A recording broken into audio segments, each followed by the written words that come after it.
Yeah. Alrighty guys, good morning. How are we all? Good. Yourselves? Excellent. Well, welcome to Australia Zoo. Welcome to the Aldabran Tortoise Talk. This will be by far the most exhilarating talk you will see today. Okay, so all you adrenaline junkies have come to the right place. I've got Lynn here. She's going to give me a hand. She is my tortoise wrangler. Incredibly dangerous job, but someone does have to do it. My name's Ryan. I'm going to try and tell you a little bit about these awesome animals we have in here. So we have Igloo, who's hiding down the back, and Jarvis. So these are the real stars of the show today. They are both males. We do have 4 tortoises in the zoo altogether. So if you head down to Biddy's Island at some point, we do have another large male called Goliath and a female called Coconut. And the female's a little bit smaller. She's cute as a button. So if you get the chance to go down there, I highly recommend it. Go and check it out. So these animals are, as you can see, giant tortoises. They are very similar to every other tortoise species that you find around the world, other than the fact that they grow to these immense sizes. So these two here are roughly 180 kilos apiece. They're roughly between 45 and 50 years old, which seems like quite an old animal, but actually these guys are spring chickens in tortoise years. They can live to over 200. The oldest one was 218 and weighed around 306 kilos fully grown. So they've got a lot of growing left to do. It is obviously incredibly slow. The first stage of their growth spurt is obviously to get them out of the reach of predators. So once they get to a size like this, to be honest, once they get to the size of about a football, on the islands where they're from, they are pretty much safe from all predators. If you come back in 100 years, you will see Goliath and Jarvis and Igloo fully grown. Now, they are from the island of Aldabran. That is the Seychelles, about 400 kilometers north of Madagascar. And it's a beautiful archipelago which they live. It's a volcanic island. They have a few adaptations which they deal with some of the pressures and some of the things that they encounter in their environment. So one thing you'll probably notice, if you might, is they weep from their eyes. Now, Jarvis isn't weeping because he's enjoying these awesome pats that Lynn's giving him right now. It's actually a way of them flushing dust and ash out of their eyes as well. A lot of these volcanoes are still active, have been for a long time, and there is constantly a cloud of ash in the air. As well, they are in the middle of the ocean pretty much, so there's very little protection. They get dry sea breezes come through. When there is no rain, it becomes very, very dusty. It's actually quite a harsh environment, and obviously there is a lot of dust in the air. And that just allows them to keep stuff out of their eyes. Their shell, as you can imagine, is for protection. Now, like I said, these guys don't really have any predators on the islands where they're from. However, tortoises on mainland Africa, throughout Asia, they do definitely have predators. Things like cats, in Africa, lions and things will often try and grab tortoises. You will have things like smaller civets, basically anything that's larger than they are will try and eat them. It's a harsh world out there in the wild, so you have to come up with some pretty elaborate protection, which is what the shell is. Now they can't leave that shell, okay? Some people do ask whether it's like a hermit crab, they get too big or they don't like it anymore, they can go and find a new one. They definitely cannot. That shell is a part of their skeletal structure, so the main structure itself is made up of their ribs. Okay, so their ribs have kind of depressed and they've widened as this animal has evolved over millions of years. They have joined and they've basically created this big bony box. Their sternum has also come right the way around and joined up with their ribs, and their vertebrae, their spine, is actually fused in the top of that as well. So they are definitely stuck with the shell that they have from birth. On top of that bony box they have a layer of keratin. It's the same thing as your fingernails, and in between those two layers, lots of nerve endings, blood vessels. So all the scratches and the pats that Lynn is giving Jarvis right now, he can actually feel that. It wouldn't be overly sensitive, but more than enough for him to know that something is happening behind him. Because as you can imagine, they have this huge big blind spot. Really, they need some side mirrors so they can see what's happening behind them. So if an animal jumps on them from behind and starts chewing at their shell, they need to know that they're in danger, and then they can use the shell. Basically what they do is they pull their arms in, their head will go in. This species in particular, you'll see they've got these huge big scales in their forearms. They're called osteoderms. They're again another hardened form of keratin. They will use those as a doorway. They'll protect their head, and they'll hopefully just wait out the animal. So a small cat maybe comes over, rolls them around, tries to get in, has a gnaw of that shell, becomes a lot of effort, leaves them alone, goes and finds something else to eat. And then the tortoise can obviously go about their daily business, job done. So that is essentially what that shell is for, mainly protection.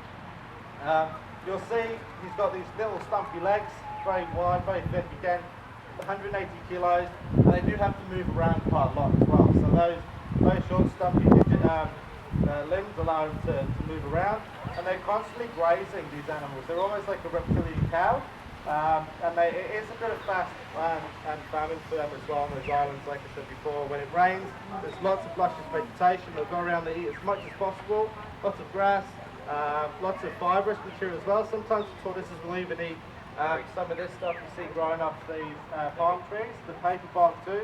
Doesn't look very appetizing, but a tortoise will eat it just to try and get any nutrients that it can. And again, because they don't really get a lot of nutrients from that food, their growth is really, really slow. So again, they live very long. If we feed them at the zoo here, we feed them leafy greens and a lot of natural browse. In the summer when it gets really hot, we will give them some treats. They do like fruit. But we try and minimise that because it's way too high in sugar. It increases their growth rate, and sometimes you end up with these weird deformities. So they'll get pyramiding on their shell, or their shells will grow not very even and can actually split. So we do have to watch out when we're feeding them in captivity, because they are used to a very low nutritious diet in the wild. Now, one of the really interesting things about the giant tortoises is you only find them on these islands. The Galapagos Islands as well have all their own different species of giant tortoise, and none of these islands have ever been connected to the mainland. So they haven't physically been able to just move across and migrate. The ocean rising has then cut off those animals. They have actually had to swim there. Now if you look at this animal and think it doesn't look like a good swimmer, you'd be absolutely correct. Terrible swimmers, but they do float really, really well, like a giant coconut. So the theory is that these animals would have evolved on the mainland from their smaller cousins. Because they're so slow moving, it's likely if there was a large flooding event, these animals may have been washed out to sea. It happens now, it's been recorded where iguanas and other animals are floating on large rafts of debris after a big storm or cyclone in the middle of the ocean. It does happen. For most animals, it's a death sentence. Unfortunately, they're going to dehydrate, they're going to starve. But because these are large reptiles, they retain a lot of water and they don't need a lot of food. So if they are to be bobbing around in the ocean for potentially a couple of months, they actually may survive that, and they obviously did. Those currents as well, luckily for the tortoise, usually they all converge at these large islands. They would have ridden those ocean currents and they would have just accidentally plonked themselves onto one of these beaches. Now, provided the island had vegetation and was suitable for the tortoises, they would have just carried on with their lives, eating, growing, breeding with any other tortoises that got there, and over the last 300,000 years or so, evolved into what you see today. Now, probably the reason we don't get giant tortoises on the mainland, they are horrible at trying to compete with anything. Okay, they're incredibly slow. Everything about tortoises is slow. Okay, the top speed is about 60 kilometers a month, and that is when they are really flat to get going for something. Okay, so if you can imagine an animal like this on the African savannah, trying to compete with things like wildebeest, zebra, and all the other megafauna you get out there, they'd have absolutely no chance. They follow the reins, and these guys would be way at the back of that herd, picking up whatever's left, which wouldn't be much. However, on the islands, they've got the whole thing to themselves. They're able to grow as big as they can. And they did really, really well. And there was about 19 species throughout the Indian Ocean at one point. Unfortunately, in the last kind of 200 years, we've been reduced to just one species now in the Indian Ocean, and that's this one, the Aldabra. And I hate to say it, but it was kind of our fault once again. So a couple of centuries ago, there was a lot of trade we got between Europe and India. Obviously, these ships would be sailing around the Cape of Africa, and on their way, this voyage would have been horrible, by the way. It wouldn't have been like a lovely P&O cruise like you get now with a bar and a casino, you stop off and have a look around for a day. It would have been cramped, it would have been disease-ridden, they would have run out of food and provisions probably pretty quickly. So any excuse that these sailors could get to use to get off these boats and explore these islands, these paradises, they would have done that. And they would have also hunted and eaten some of the animals found there. The dodo, a very famous bird that went extinct due to overhunting during this time. And tortoises, well, this species didn't share that same fate, but many did. And the thing about the tortoises that made them so almost pretty much valuable to sailors, they could bring them up onto the boats. They could store them below deck. They don't need really much food to survive. They don't need a lot of space. And they will survive that. And they can be used as a live food store for the rest of that voyage. So there's no refrigerators, so the next best thing is an animal that can survive on nothing, and then you can eat fresh meat for as long as you need to. So this became common practice. Unfortunately, it's again the breeding of this animal, like the breeding cycle is very slow. They just couldn't compete with that kind of predation, and their numbers did start to collapse. The other thing that came with the sailors was rats. No rats, no competition on these islands previously, and rats are a huge predator of eggs. So the problem with the tortoises again, unlike turtles, which when they go up onto the beach, there'll be hundreds of turtles laying thousands of eggs, and the idea is that when all those eggs hatch at the same time, there's so many babies that they actually overwhelm the predators. So a lot of them will get eaten by seabirds and even crabs and everything else, but the majority will make it into the ocean. These guys haven't come up with any kind of tactic like that. Okay, so the female, once she's been mated with, which may be only once every 2 years, actually, I'll let you use your imagination on how tortoises actually mate. It's very, very awkward. Okay, they've got these huge big shells. They're a bit clumsy at the best of times. So people out there studying them actually witnessed that only one in about 50 breeding attempts was successful. So that's not a lot. There's a lot of work to go in with very little reward at the end. But once they have been mated with, she may only lay 15 eggs in quite a shallow nest as well, only about 15 centimeters down. Rats will easily come through and eat that entire nest in one go.